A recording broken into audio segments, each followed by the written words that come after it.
Pengharapan lawan pengharapan.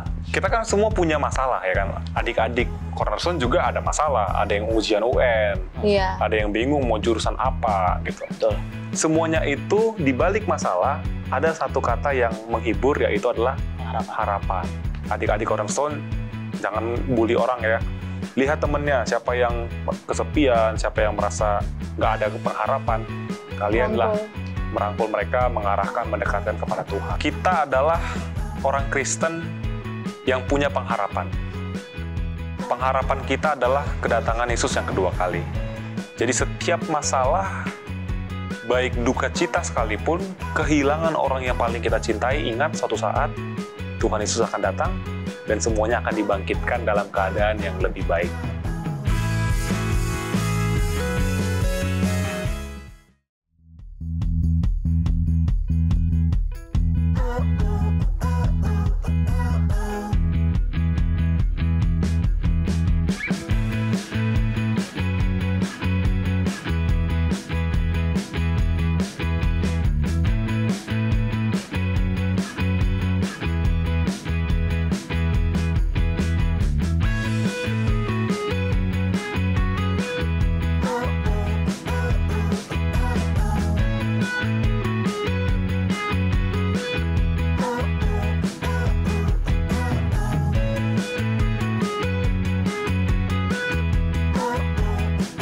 Halo teman-teman Cornerstone dimanapun Anda berada, berjumpa lagi bersama kami di program Cornerstone. Pada kali ini kita sudah masuk di pelajaran sahabat ke-12. Judulnya Pengharapan Lawan Pengharapan.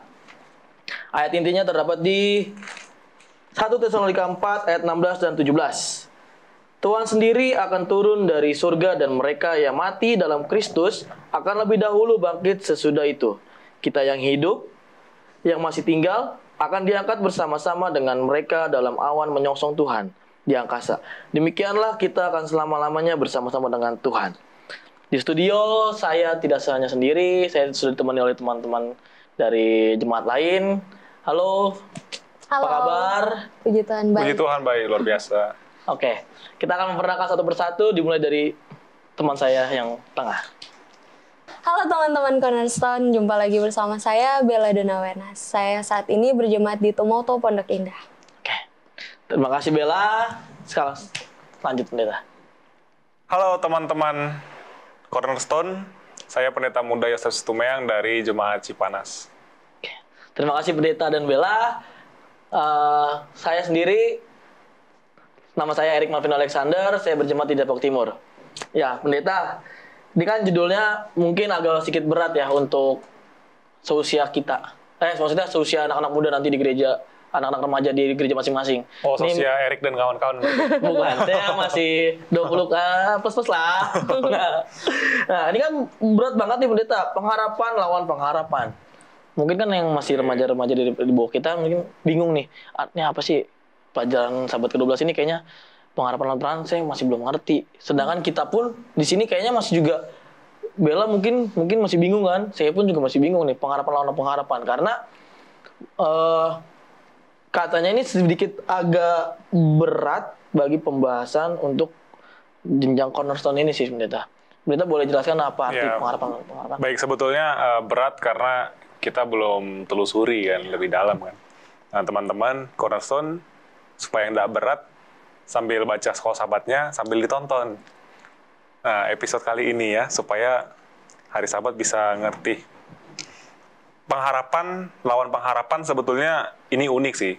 Kok pengharapan lawan pengharapan? Emang ada pengharapan yang beda? Ternyata setelah saya pelajari, pengharapan yang dimaksud ini adalah pengharapannya para rasul dan pengharapannya umat percaya orang Kristen yang belum lihat Yesus. Benar enggak? Rasul nih, mereka kan murid Yesus sudah lihat Tuhan langsung selama 3,5 tahun kan.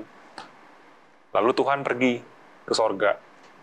Mereka punya pengharapan, kalau kita bayangin pernah lihat Tuhan gitu ya, pasti kan mereka lebih yakin gitu kan.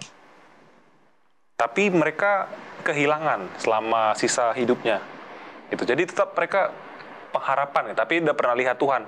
Nah kalau kita, adik-adik, pernah nggak lihat Tuhan Yesus secara langsung? Ya kalau yang di foto-foto, kalau yang di video kan itu hanya pemeran. Itu bukan Tuhan Yesus secara langsung kan. Artinya belum ada yang pernah lihat Tuhan secara langsung. Tapi mereka punya pengharapan, kita pun punya pengharapan. Nah, jadi pengharapannya Rasul dengan pengharapannya orang-orang Kristen yang nggak melihat Yesus secara langsung. Itu yang kita bahas untuk sahabat ini. Oke, kita baca dulu sekilas cahayanya ya, biar kita tahu untuk mendalami pelajaran ini. Sekilas cahaya, Paulus perlu menyesuaikan cara mengajarnya kepada keadaan sidang.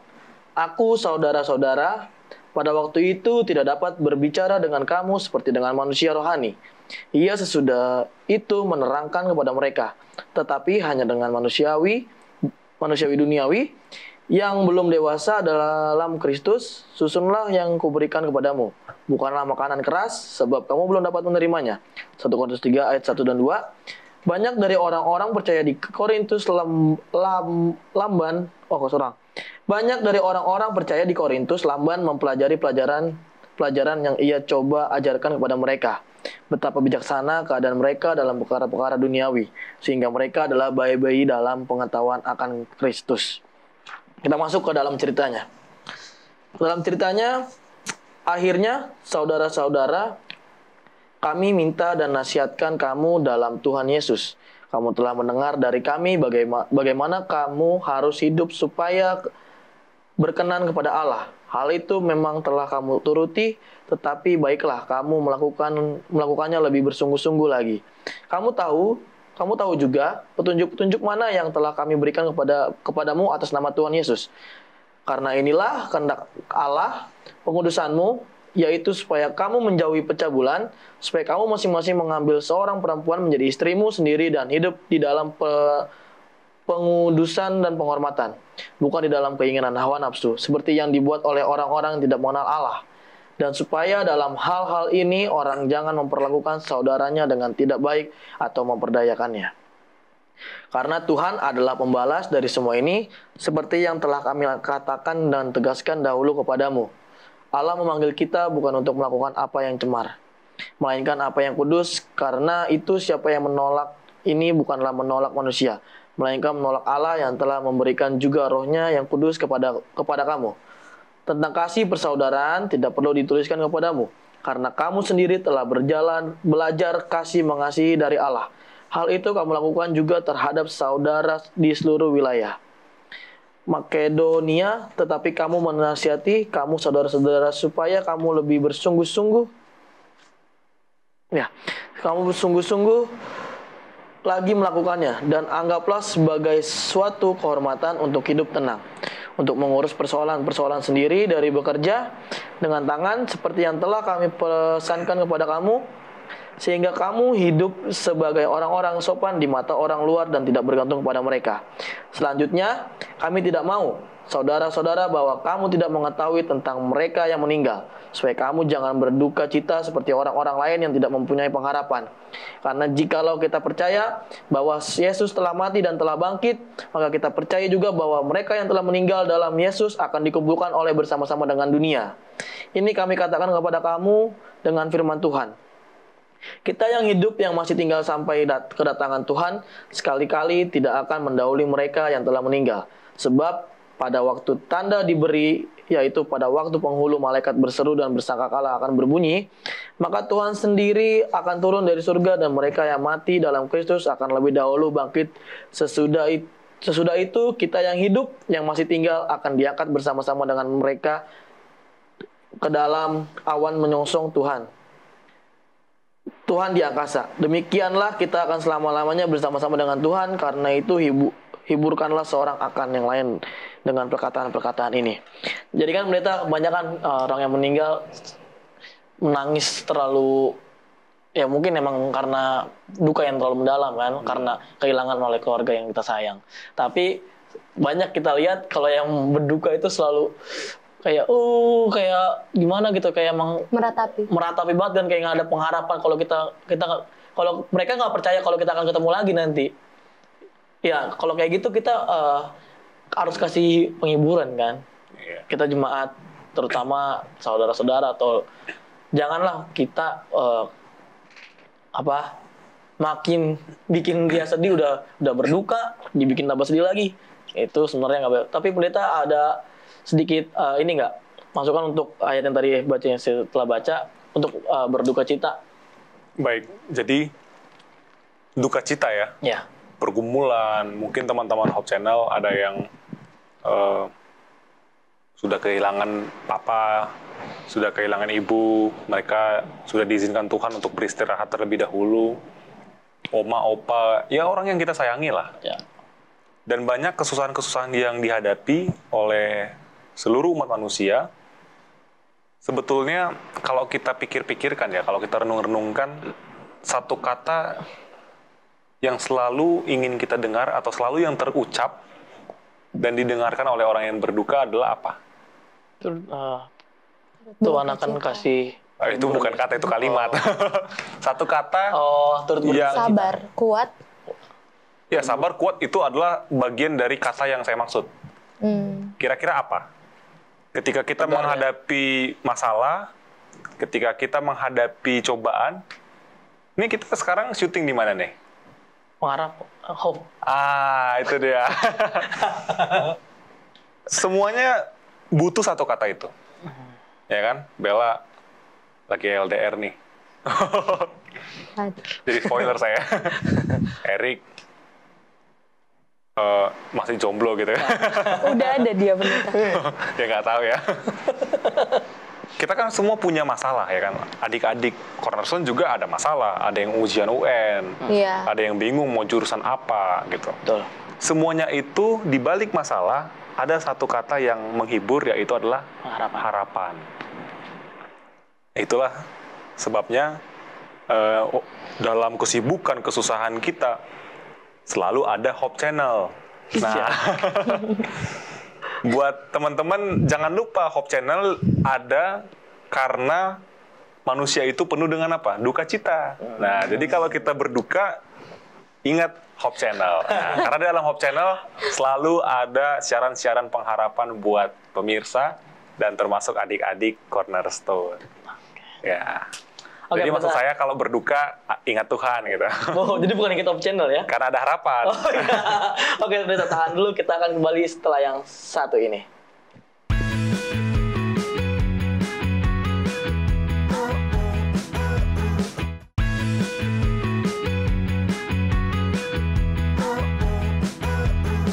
Kita kembali lagi di Cornerstone. Nah, tadi Bella lagi break bisik-bisik ke saya, katanya, Rick, saya mau kasih tambahan dong. Oh yaudah silakan. Sebenarnya nggak bisik sih, ngomong aja biasa. Oke. Tapi ini menarik sih mengenai pengharapan ini. Dan sebenarnya di buku Cornerstone kita ini dituliskan bahwa ada beberapa riset atau survei yang menunjukkan bahwa anak-anak di Amerika itu mereka itu banyak yang tidak mempercayai Tuhan. Dan di sini kan topik kita mengenai pengharapan. Dan memang inti dari kehidupan kita, maksudnya anak-anak zaman muda, zaman saat ini ya, bagaimana untuk adanya pengharapan kepada Tuhan. Apalagi banyak anak-anak sekarang karena sudah terlalu banyak pergaulan, sehingga mereka itu ada bahkan yang nggak percaya sama Tuhan. Dan akhirnya kalau kita udah pelajari dari yang sahabat yang lalu, sahabat 11, bagaimana karena mereka tidak ada pengharapan kepada Tuhan, bagaimana mereka tidak percaya kepada Tuhan, akhirnya banyak anak-anak muda yang melakukan kejahatan, seperti mencuri, berbohong, dan lain-lain ya. Dan di sini aku tertarik banget baca yang di Kisah Para Rasul 24, di situ dikatakan ayat 15-nya, aku menaruh pengharapan kepada Allah. Sama seperti mereka juga bahwa akan ada kebangkitan semua orang mati, baik orang-orang yang benar maupun orang-orang yang tidak benar. Jadi Tuhan mau bahwa kalau kita itu sebagai anak muda pun untuk selalu menaruh harapan kepada Allah. Karena ternyata di dalam kita menjalani kehidupan kita yang terpenting itu adalah bagaimana kita berharap sama Tuhan. Dan itu kan sebenarnya susah banget ya, karena mengingat kita ini anak muda yang udah semakin banyak pergaulannya, aku punya beberapa teman yang bahkan udah ateis jadinya kan, kayak mereka nggak percaya sama Tuhan. Jadi memang Sahabat 12 ini menunjukkan betapa pentingnya pengharapan akan Tuhan itu.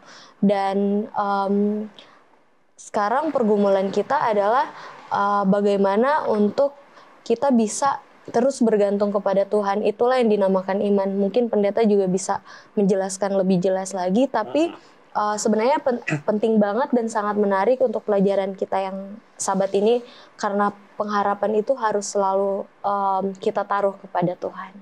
Tadi sempat disinggung sama Bella ya, jadi saya kayak perlu juga sih kayak saya tanyakan.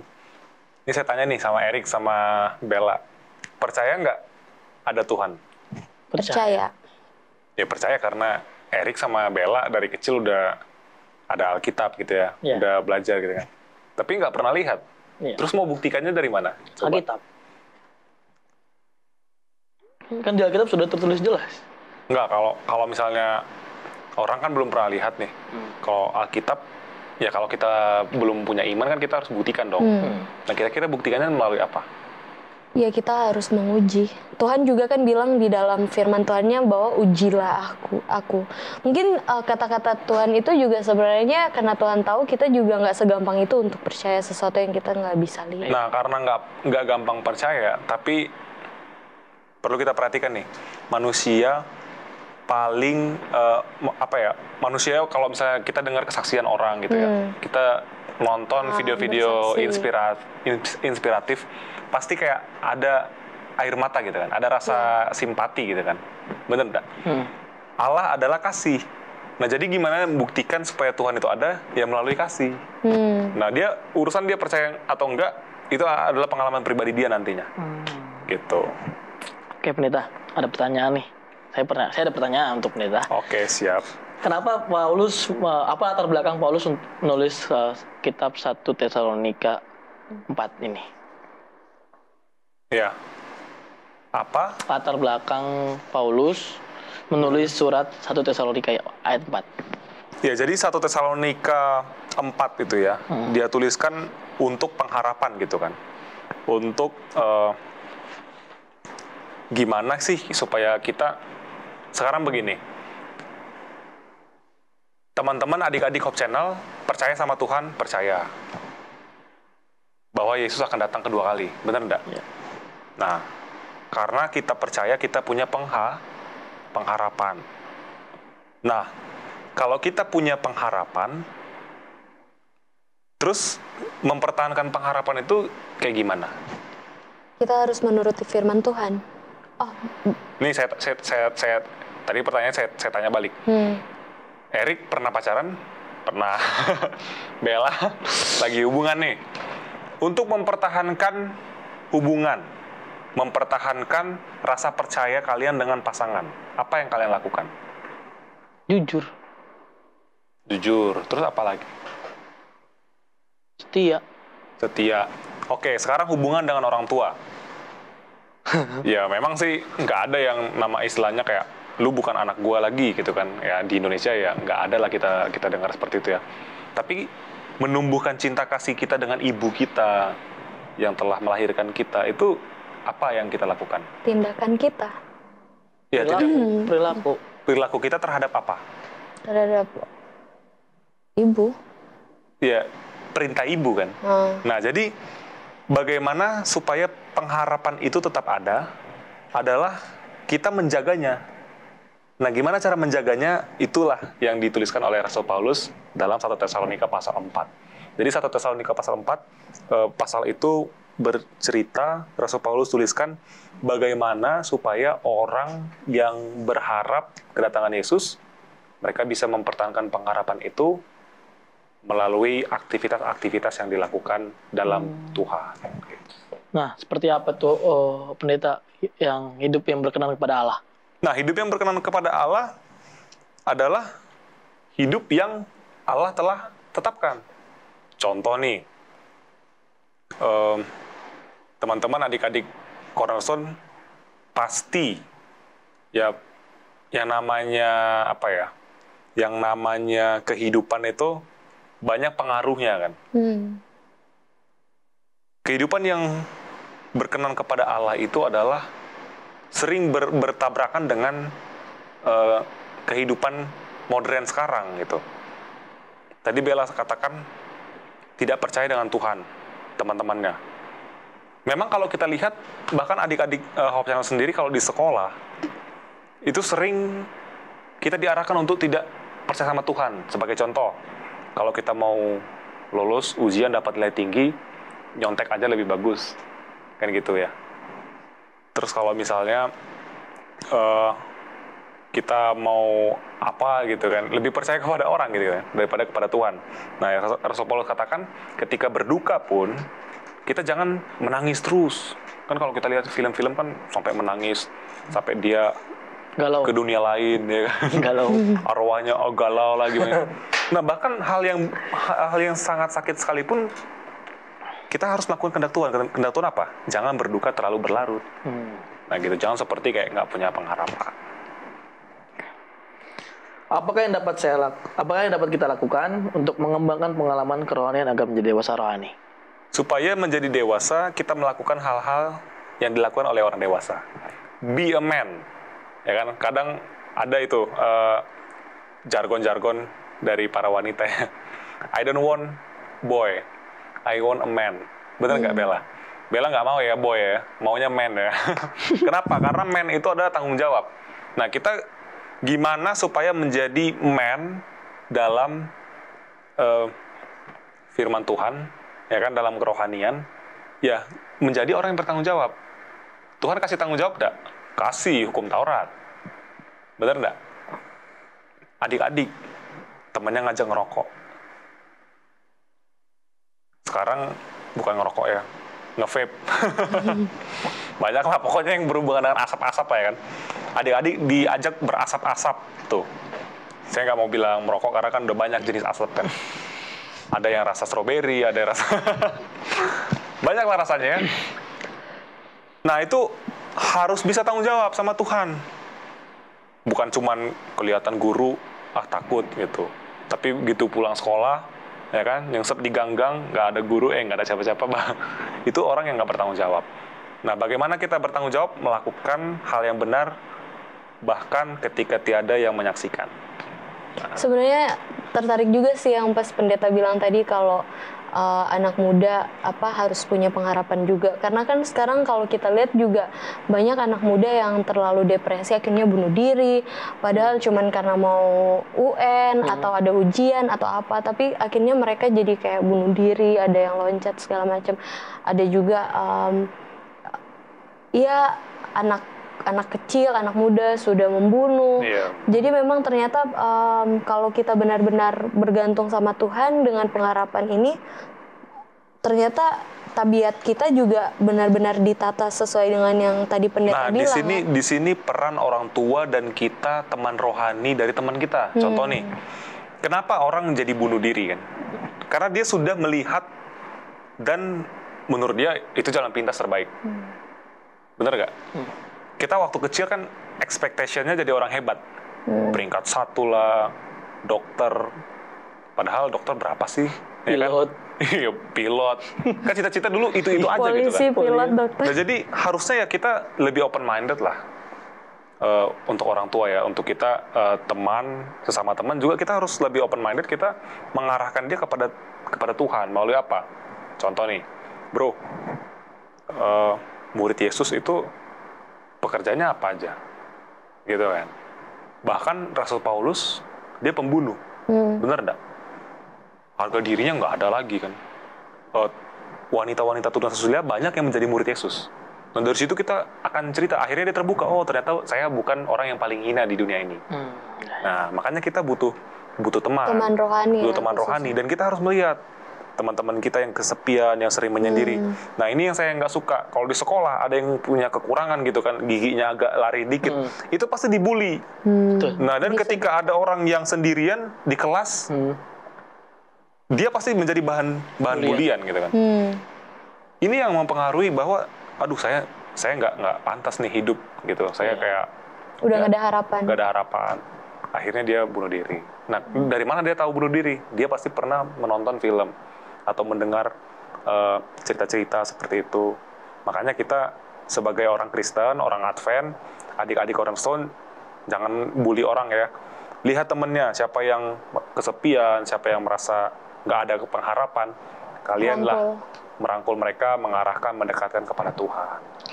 Oke, terima kasih banyak pendeta. Karena waktu kita sedikit, sebenarnya masih banyak pertanyaan yang ingin saya tanyakan ke pendeta karena berhubung waktu kita cuma sedikit, cuma 30 menit. Jadi boleh langsung kasih kesimpulan dan sekaligus nanti boleh tutup dalam doa. Baik, buat teman-teman, adik-adik saya Cornerstone, kita adalah orang Kristen yang punya pengharapan.